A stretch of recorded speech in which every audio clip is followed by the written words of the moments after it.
Hi, good evening, everybody. My name is Dan Handelman. I'm with a group called Portland Copwatch. We're part of a larger organization called Peace and Justice Works. We were founded in 1992. And our brief tagline is that we promote a police bureau that's free of corruption, brutality, and racism. And we've said that to every chief that has been in office since we came to be, and every one of them has said that they agree that the police bureau should be free of corruption, brutality, and racism. We actually just met with Chief O'Day a couple of days ago. So I did a presentation at Race Talks 2 years ago about racial profiling and the statistics, and I focused on more than just what most people think of racial profiling. Talked about all sorts of, basically any incident where the police there's an overrepresentation of people of color when police action is taken can be considered racial profiling. And I don't have all those statistics with me tonight. I'm mostly going to focus on the stops and pedestrian and traffic stops data. So the Portland Police started keeping such data in 2004, and every year the African American community has been overrepresented in the numbers that come out. Generally, there's about 6% of the Portland population is African American, and the numbers have been between 12 and 14% of the traffic stops have been African Americans. But we hear often that the police say we don't know what color the person is when we pull the car over. So then you have to look at the search data. And because once the car is stopped, I think the officers can't argue very much that they don't know what the person looks like. African Americans are searched more often. The data that just came out last month shows that 11% of African American drivers are searched versus 4% of white drivers. So there's something going on there. And then how much contraband is found. 86% as much contraband is found on African American drivers as is found on white drivers. So again, I would argue that that proves that African Americans in the city are being over-searched because there's not as much contraband being turned up. There's also consent searches, which when you're talking about somebody stopping their car, often alone at night, and there's a police officer hovering over them with a gun and a badge and pepper spray and a taser, it doesn't really feel like you're consenting to search or not. It's like you say, do you mind if I search? And what are you going to say? Consent searches, it shows that 2.1% of those of white people are among the consent searches, whereas 7.7% of African Americans. So it's like more than 3 times as often that African Americans consent to searches. And those who say, well, people in the black community commit more crimes, and I've heard police officers who say that, drugs are found in 1.4% of searches of white people and only 0.7% of African Americans. So in terms of drug crimes particularly, that is not true. Then we got to pedestrian stops, and over the years, the average number has been around 22%, and that's gone down to only 17% of pedestrian stops are African Americans. Again, in a city that's 6% white. But this, in the last couple of years, the numbers have plummeted from about 6,700 stops a year to about 600 stops a year. And that's because, according to the most recent report that came out, they cleared out 4,303 stops because they were just mere conversation. And again, I would argue that when most people, when they're stopped by a police officer, don't feel that they're free to go, and they feel that they need to continue with the stop, whether it's a mere conversation in the eyes of the law or not. So that is another troubling statistic that we should look at. And so before I pass the mic over to Ashley, I'll just give you a couple of other statistics that aren't about traffic and pedestrian stops. Use of force data, which the Bureau started releasing after the Department of Justice investigation into whether or not the police use excessive force in Portland. 31% in the most recent report, 31% of the uses of force were against African Americans. We did our own analysis of police shootings because the police don't do that. We actually did a study that was statewide, and we sent it to the Attorney General of 5 years worth of shootings in Oregon. And we found 111 incidents around the state, and 23 of those, I believe, were in Portland. And out of those 23, 6 were African Americans who were on the other side of the bullets. And that means that 26% of the shootings are African Americans, which is even higher than the traffic stops and pedestrian stops percentages. And just Portland alone helped push the number. So out of the 112 suspects that were shot at these 111 incidents, we only know the race that 6 of them were African American, meaning 6% of the people shot in the state of Oregon, which is 2% black, have been African American, and Portland has tipped the scales on that number. I guess I'll stop there and hand it to Ash.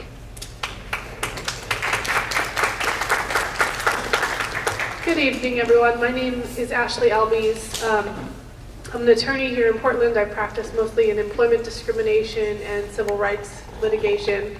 I'm also co-chair of the Portland chapter of the National Lawyers Guild, which is a 75-year-old legal organization. It started off as one of the first integrated bar associations. Currently, the National Lawyers Guild has chapters all across the country and engages in progressive legal work. Our members are legal workers, law students, lawyers, and jailhouse lawyers. Our kind of tagline is, to the extent people, are members, and we believe that the law should be used to the end that human rights are more sacred than property interests, and believe that human rights should be a part of the conversation that we're having when we're talking about police accountability and we're talking about police violence. The Portland chapter of the Guild has served in various capacities throughout the years on the issue of police oversight and accountability. Members sat on the panel, the Blue Ribbon panel for racial profiling under Sizer, worked on the stakeholder group that recommended substantive changes to the Independent Police Review Ordinance back in 2010. Many of our students work with individuals who have filed IPR complaints and who have appealed those complaints through the to the CRC and have helped advocate on behalf of appellants in front of the CRC to help them navigate that process. Donna had mentioned that there would be one of the discussions on grand juries. That's actually not what I'm going to talk about in its entirety. I'm going to broaden it to be just the legal system, and the legal system specifically with regard to police accountability and oversight. I did want to talk a little bit about the different pieces of the legal system with regards to police accountability and oversight. Dan was talking about the statistics and some of the troubling statistics here in Portland.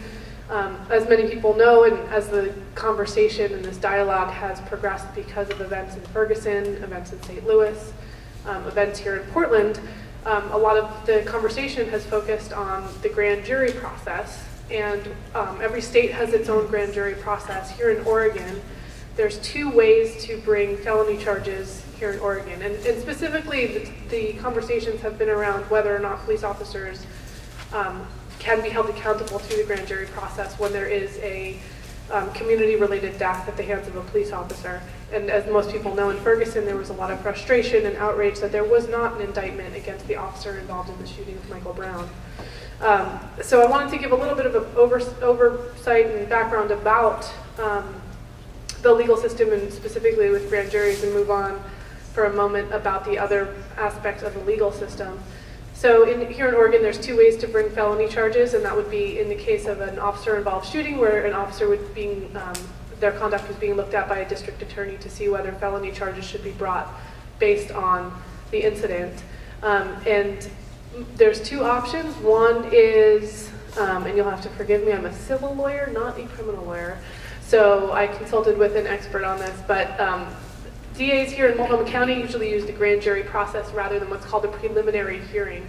The grand jury process is where the district attorney presents evidence and presents information to a jury of impaneled community members that get to sort through the evidence, look at the charges, and the DA has some measure of control about how that evidence is presented, and in some cases can make recommendations. In the preliminary hearing, which not many counties, it is my understanding, in Oregon actually use, the preliminary hearing requires an attorney for the defendant, permits cross-examination of prosecution witnesses, requires recording of testimony, and there's judicial supervision of the process. Whereas in the grand jury process, there's not necessarily a recording. Historically, in Multnomah County, there's been several instances where the grand jury has been recorded in officer-involved shootings, and then that information has been made public. But for cases, generally, there's no requirement that those proceedings are recorded. And in fact, they're often done in secret, and people are told not to talk about it. The grand jury process, as people know, probably have heard from this New York Court of Appeals judge, said if the district attorney wanted, a grand jury could indict a ham sandwich, or some words to that effect. So there's a lot of power that is wielded by the district attorney when considering whether to bring charges and how to present those charges to a grand jury. And under the grand jury process, ultimately that decision is left to members of the grand jury about whether to indict, whether to issue a no true bill or not to. So moving on from the grand jury process, moving on to the other options in terms of the legal system that people have in terms of police oversight and accountability. There are administrative proceedings, filing complaints with the IPR, appealing that to the Citizen Review Committee, the CRC. Individuals can file a complaint with internal affairs. These are all kind of the internal processes that go on in the city, within the city system, and every jurisdiction has their own process, and some don't have independent police review divisions such as we have in Portland, or they have some other form of a similar investigatory body with varying levels of authority. And there's a lot of discussion and debate, robust, I would say, across the country about how these entities, what power they should have, whether they should have the power to compel testimony, to subpoena documents, to subpoena people, and the authority that they have to investigate such claims and make recommendations. Within the civil legal system, there's civil litigation that individuals can bring if they are harmed by government conduct. They first have to file what's called a tort claim notice, which is kind of an administrative notice that has to be given to the city or to the government entity if a person is going to bring a state law claim against that entity. There are federal claims, Section 1983, 42 USC, Section 1983, for violating an individual's constitutional rights is the ones that most people are familiar with when they think of civil rights litigation, civil rights legislation. And that is a federal law that does not require a tort claim notice. And here in Oregon has a 2-year statute of limitations, meaning that case has to be brought within 2 years. Other options for people are to file complaints with the U.S. Department of Justice, as was done here in Portland. I don't want to get into too many details about the pros and cons of each because it's a really fact-specific and kind of, I think, individual and personal choice as to if somebody wants to take action to pursue remedies, as the one that I've talked about. There's various things to consider in terms of that. And then the whole separate from the legal system is the advocacy system, which Joanne is an expert in, and I will, with that, hand that over to her. Thank you. Good evening. So I thought I would spend a little time talking about what racial profiling is. Since this is Race Talks, I thought it would be appropriate to have that conversation. So racial profiling, as defined by the Racial Profiling Committee that I co-chaired with Police Chief Rosie Sizer, is the inappropriate reliance on race in making a decision to decide who to stop, who to search, and what to do after that process has taken place.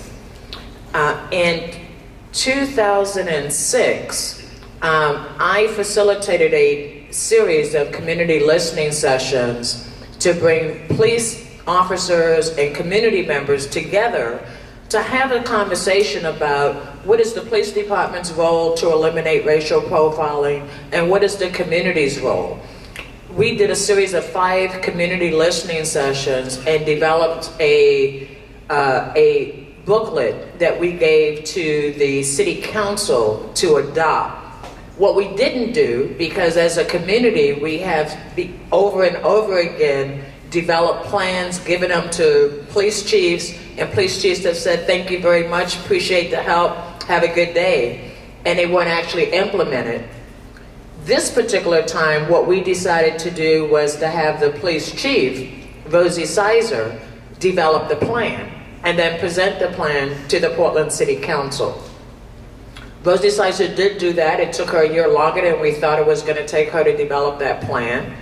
But the interesting thing about the longevity of that plan, it appears that the only piece that has translated from Rosie Sizer's administration to other administrations is the piece around recruitment.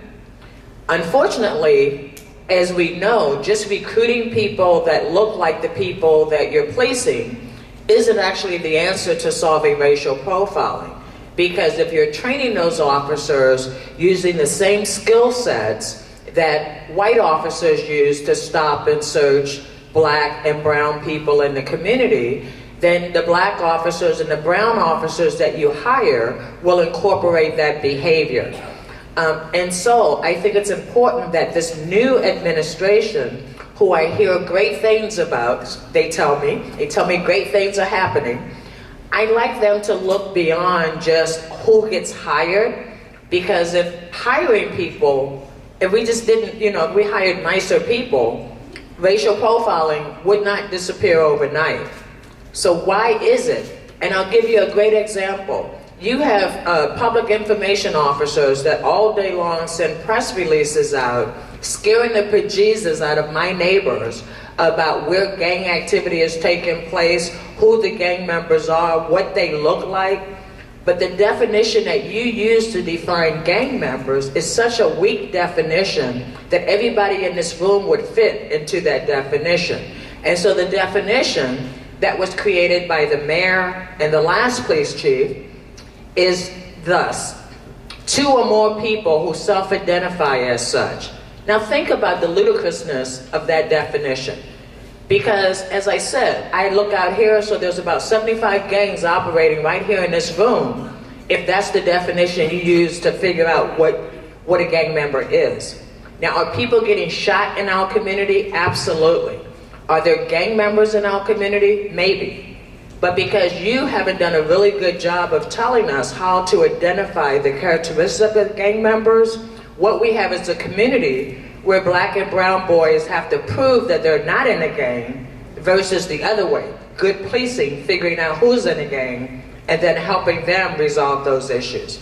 And so I've decided that my workshop tonight will not be the workshop that was announced, but we will come back and figure out, based on the number of people here, what are people most interested in. So thank you for your attention, and I look forward to the breakdown conversation. Thank you.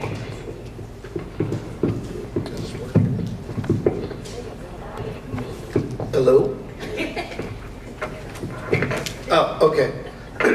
My name is Sam Sachs, and I'm a Human Rights Commissioner for the City of Portland. I'm also the chair of the Community and Police Relations Committee. I've been a member of the Human Rights Commission for almost 2 years. I was born in Portland, raised in Albany, served as a corrections deputy for about six and a half years with Multnomah County. Currently, I'm employed as a park ranger for the City of Portland. During my time with the Sheriff's Office, I served on the Honor Guard. So, for those of you who don't know what the Honor Guard is, it's a group of men and women that serve for their respective agencies and go to the funerals of officers that are shot and killed in the line of duty. So I had the honor of doing that for 2 years. Graduated from Portland State University with a degree in Black Studies. My degree was initially in law enforcement, but I changed it to Black Studies because I knew that after I got out of law enforcement, I wanted to work around diversity and equity and change, and so I wanted to get a degree in things that I didn't know anything about. And kind of when I left the Sheriff's Office, my goal was to be involved with working with the community and the police, because I had, and I still kind of have the ability, working as a park ranger, to work around men and women in law enforcement. So I have the ability to see who they really are, and not the good and bad, not necessarily the way they're portrayed. And what I see every day is a lot of good men and women. I did see people that abuse their power. I did see people that use excessive force. I did see people that were racist and racially profiled. But but that, like I've said this a million times, what I saw was a small percentage of what, is out there. I get accused sometimes of being too close to the police, and then sometimes I get accused of being too close to the community. So, which is fine with me. It's an honor for me to be involved in this because, I look at this table of Joanne. Joanne and I served on the community committee to end racial profiling probably 10 years ago. With all the individuals that are involved in trying to end racial profiling and make our communities safer and more livable and build better relations with people, I really believe that we can do that, especially with the men and women in the police department. I've had conversations with AC Krebs and the new Chief O'Day. In those conversations where I want to serve, but I don't want to waste my time. 5 years from now, I want to see that 4% down to 1% or 0.5. I want people to come from across the country to Portland to ask us, how did you solve the racial profiling problem? Not just for the community, but for the police as well. And so it's, we don't always agree on how we're going to get there, and it's an emotional topic, but I think we all have a respect for each other and an appreciation, and we just need to keep working at it, and we need to keep communicating. That's the big thing to me. I get frustrated sometimes because people do think I'm too close to the community, or they accuse me of being too close to the police. But what I have to try to focus on, and I think we all do, is that it's not about me. It's not about what you necessarily think about me. It's about what's the end result and how are we going to get there. And for me, the end result is that people that don't look like me, people of color, black and brown people, they feel safe in our city. They feel like they can go to the police and they can ask the police for help, and that they know who the police are and they have good relationships with them. So that's why I'm here today, and I'm always learning and trying to do the best that I can to help us get to that place. So thank you. Good evening, folks. I'm Mike Krebs. I'm one of the assistant chiefs of the Portland Police Bureau, and I'm filling in for Larry O'Day tonight. And one of the things that I want to do first of all is just have each of the Portland Police Bureau members just raise your hand. Don't stand up. Just raise your hand. I just want to let you know, folks, that one of the things that Chief O'Day wants us to do is be in the community, listening to people, listening to how they feel, and get the heartbeat of the community. That allows the command staff at the Portland Police Bureau to make better decisions. As community police officers, our job is to do the best we can to meet the needs and the wants of the community. So that's why we have so many command staff here tonight, because we want to hear the heartbeat of the community. Next, I want to thank Dan Hanneman, first of all. Dan cited a lot of statistics about stops data and searches, and Dan gets most of that data from us, and I really appreciate Dan doing that. Dan is very good at numbers. And the numbers he brings up, particularly the ones about disparate searches and disparate hit rates, we are very concerned about that ourselves, and it's something that we take very seriously, and it's something we're trying to improve. And some of the things, I just want to go over, the chief has 4 focus areas that I want to talk about. The first one, he wants to build trusting relationships with all parts of the community. That is Larry O'Day's #1 focus area, and he's made that very clear to every member of the organization. Next, he wants to increase the diversity of the Portland Police Bureau and its leadership. It's very difficult to make change and bring diversity in, but Larry's committed to bring diversity to the Portland Police Bureau. Not only just the new people coming in, but also to promote people of diversity, so we get diversity of thought inside of our leadership. Next, what he wants to do is increase communication both within the Bureau and with the community. Just like tonight, this is a communication tool for us to come out and listen to the community. And then last but not least is fiscal responsibility. It's a very big piece of Larry to make sure that the Portland Police Bureau's working within our budget. That's a big piece of that. But the ones I want to focus on most is just talk about what are some of the things the Portland Police Bureau's doing to help impact that stops data and help impact the disparate searches and hit rates. One of them is we just barely hired a brand new equity and diversity manager. And that manager, I think, just walked in. Yeah, will you raise your hand? Right there. Just give her a hand.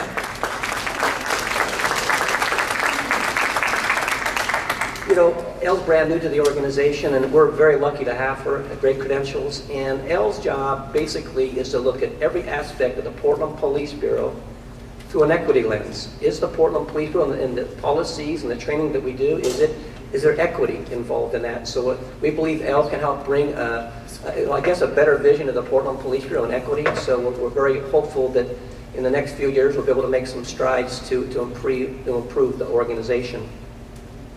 Next, we're going to actually, Dan, talk about the stops data. And the stops data, to be frank, we have not done a very good job of analyzing that. We're currently in the process of hiring a brand new analyst to look closer at that data, to basically drill down further and find out what's going on in that data and how we got there and how do we get out of it and how do we improve and build more trust in the community. We're also doing a lot of different training.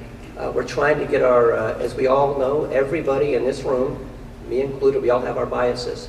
And the way you discover your biases and how to work through those is have discussions, to do training, to have candid discussions about that. And some of the things we've been doing is through the CPRC, the Community and Police Relationship Committee, they developed a training called The Race, the Power of Illusion.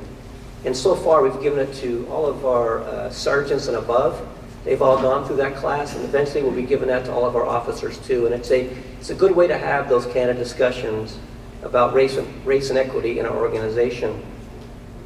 One of the things that I find very cool is that our Youth Services Division, their number one goal is to get kids to graduate. I know we have police officers in schools. There's police officers here at Roosevelt High School, and their number one goal is not to arrest kids or to get kids in trouble. Their job is to keep them out of the criminal justice system and get those kids to graduate. We all know that an education, a high school diploma helps you go a long ways, and so that is the number one goal of our Youth Services Division. I find that very uplifting.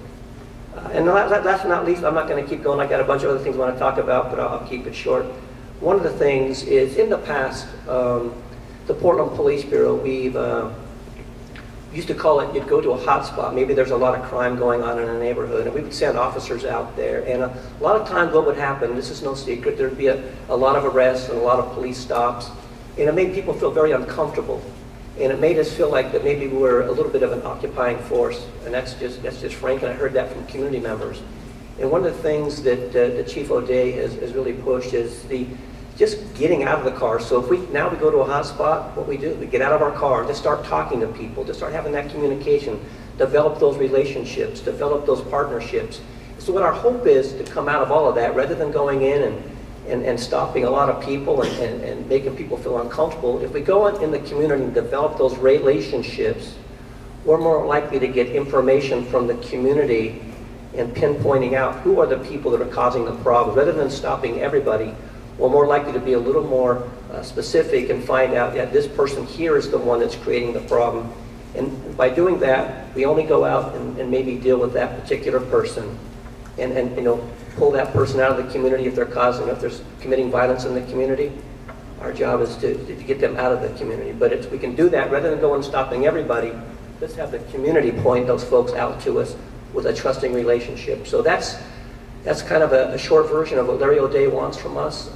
Larry O'Day has a lot of respect in our organization and the community. I think that I heard Joanne say that she's hearing good things, and I'm hoping you're not hearing it just from us, Joanne. I'm hoping you're hearing it from other community members. So I hope that as these talks go on, and maybe a year from now, we'll hear good reports from you folks. So I'm just glad to be here tonight, and I'd be interested in more of the conversation and discussion. So thank you very much.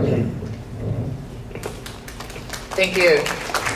Give all our panelists a hand, because you didn't clap for some people. So. Okay, our group was the internal review, this IPR, yeah. Independent Police Review, thank you. And our top items were unconscious bias and better dialogue between community members and police at the service delivery level. Not just when things are going wrong, but when things are going right, so that you build a relationship rather than just intervene at the difficult times.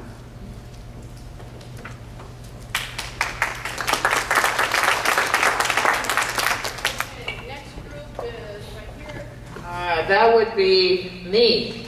And so our group was the community oversight, and we started with we started with a worldview. What would the world look like if we had a magic wand that we could just wave and fix all the problems? And so somebody said it would be great if that was the case, then everybody who wanted a job would have one. That we would actually continue to stay in the conversation. We would keep the conversation going around the changes that needed to take place.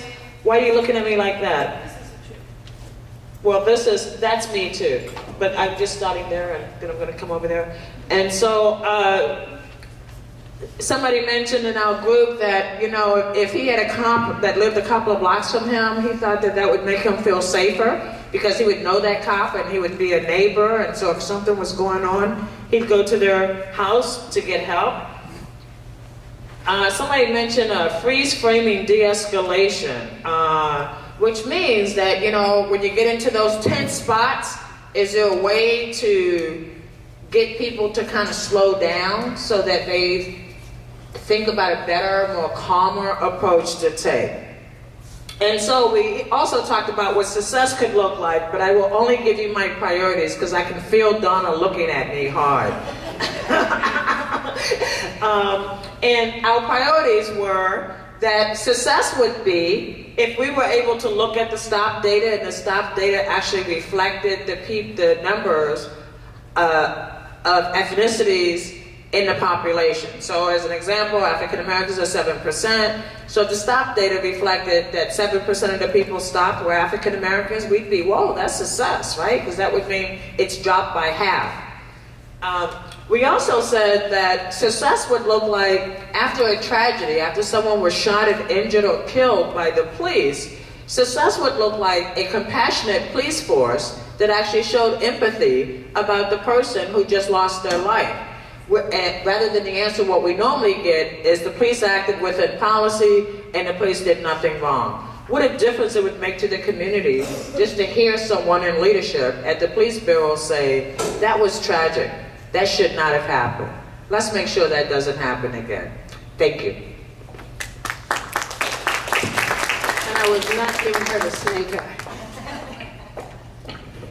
Hi, our group did a discussion of grand juries, and I think it was interesting for all of us. We had about 15 people in our workshop, and it was pretty evenly divided between citizens and police, and I think that we learned a lot. One of the priorities we came up with is that citizens need a lot more education about our legal processes.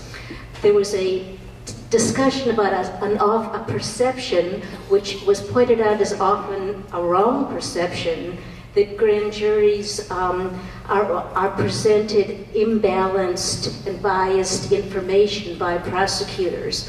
And it was interesting to hear that that's not always the case, and that grand juries have an opportunity to ask very many questions. And one of the officers even talked about how it was kind of an opportunity for officers to have a kind of an unfiltered discussion with the jurors, who ask them questions in a way that often people don't ask of officers. There was discussion that there is a need to have a better understanding of what constitutes deadly force.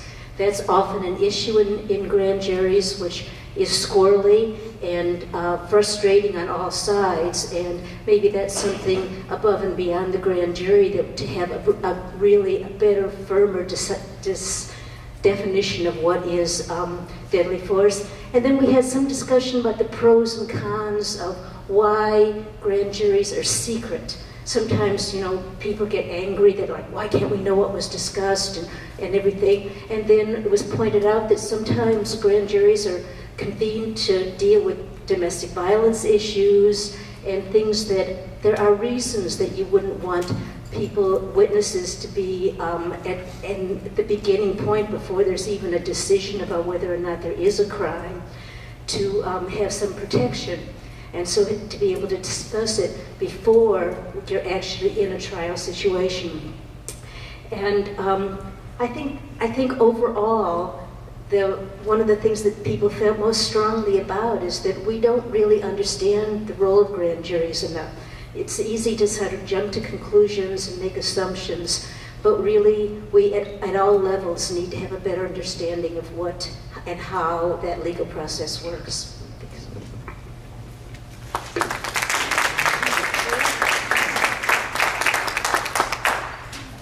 Why don't you put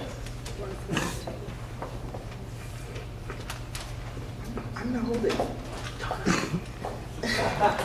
I only get to say that because I have the mic. I love Donna. And so we did the police stops and racial profiling, and Dan Handelman was there. Mike Krebs was also in the room. Thank you for that. And I just actually want to say thank you to Donna for hosting and having these. I think, really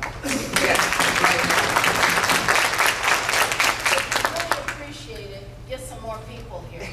And I say that because the conversations that happen in the breakout sessions, I think, are pretty powerful. I know for the community members who were in ours, being able to just have a frank conversation with Mike Krebs and Sergeant, thank you, Sergeant Chris back there, thank you. These things are helpful. People walk away feeling like not only do they have a relationship and a card in which to ask questions later, but that they have a better understanding of what's actually occurring. So we talked about racial profiling. We put two together. What are some things that we can do? The CPRC with regards to HRC, the Human Rights Commission for the City of Portland. What are things that we can do along with PPB? Portland Police Bureau. Thank you. That we could utilize and look at the idea of restorative justice and use that as a framework for building back trust. One of the folks talked about we talked about the fact that you should just be able to have trust or build trust, or if the police tell you something, believe it. But what we know is if there has been a wrong, just like in a domestic violence situation, it's very hard to build trust back then with that person that broke that trust. And so utilizing the restorative justice framework could be a place to continue that work. We also looked at the decriminalization of communities. What we talked about is racial profiling has criminalized communities as a large. And so to decriminalize communities, we can look at changing things from a policy level and building up relationships. We also talked about the myriad of ways that police officers do build relationships and do host and support different events that build relationships such as this today, whether it's the GREAT program, the Z-Man Scholarship. There are many different things that occur, and while those things are good, just like in a domestic violence situation, you don't want a husband saying, but hey, I bought you a house and you have a ring, right? So like, when I hit you, it wasn't that big of a deal. So that there are ways to talk about, yes, there are good things that happen, they should happen anyways, but how do we continue to build upon and build trust within communities so that we can decriminalize communities as a whole, build trust and relationships up. Lots of other stuff, but thank you again for the time.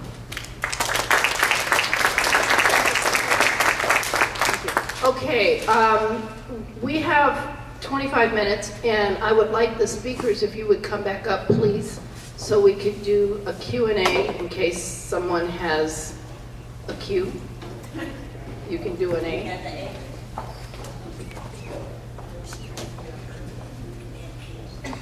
And also be sizing up somebody you don't know, different ethnicity. Get those little cards out and write your names on, because in about 15, 20 minutes, I'm going to come and we're going to pick somebody. So, get somebody you don't know. All right. So, they've got one mic, and here's one here. And Orlando's filming, so we need you to come up if you have a question, or if you want me to ask it. Here we are.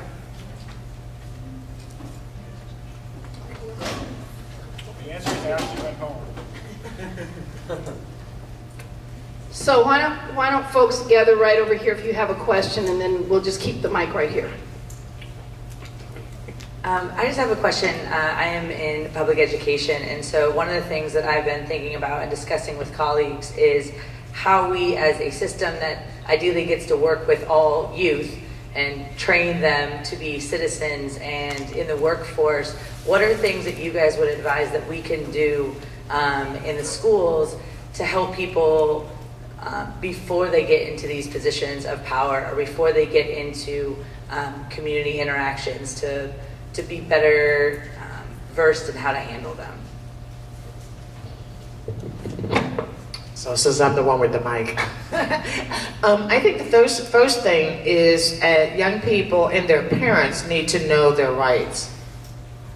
Because I think it's amazing just how few people just know their rights to engage, to interact in the community. So I think arming young people with information about how to keep themselves safe when they're out in the community is probably a really good first step.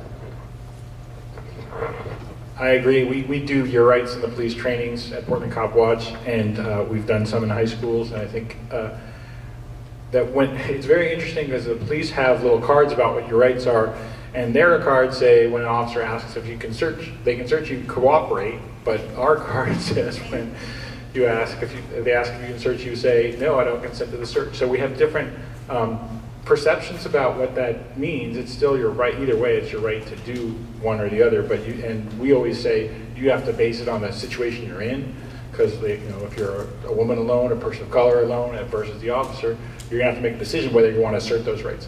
So that's the kind of thing. Just teaching them rights, but making sure that they're safe and making sure that keep your hands visible.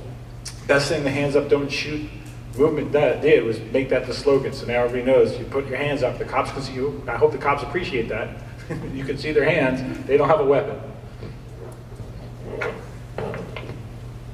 I think one other thing you can do too is it's important that, particularly like teens that are more likely to have contact with the police, that they understand police procedure. So when they see something happen, they're less likely to be alarmed by it. We maybe have a police officer potentially come to a classroom and have a discussion about what can you expect if you're stopped by the police or contacted the police. This is how the police will, this is their procedure and some of the questions they might ask. So I think just arming people with information is important, especially teens, because oftentimes they start driving and stuff like that, likely to have contact. So that's all I would say. Can you ask the question one more time? Yeah, in speaking with colleagues and other folks in the community and knowing that we get to hopefully train all citizens to be people that are compassionate, but also people that know their rights, whether they are a citizen interacting with one another or a future police officer, what can we do to train all of our citizens through the public education system? What would be some things that us as teachers could focus on or skills that students should have? I think encouraging people to step out of their comfort zone, to be more involved with people that they don't necessarily socialize with on a daily basis, or you're getting involved in a group or visiting different communities, different events. I've often, I believe that if you grow up in a predominantly white society or a society with people that look just like you and you don't have any other cultural experience or education or socialization, and then you get into police work or say corrections, and then all you see from the other groups is what you see at work, you form biases. And so I think you can't help but form biases, and you have to work against it. So I think, really encouraging people to get more, embrace different cultures and embrace different communities. Portland Police have a lot of activities and opportunities for people to get involved, and there's a lot of different groups in the community as well. So that when they do grow, get older, and if they do become a police officer, and they come in contact with people that perhaps aren't from their family or their community, they'll have an experience and they'll treat it differently. Thank you. Thanks.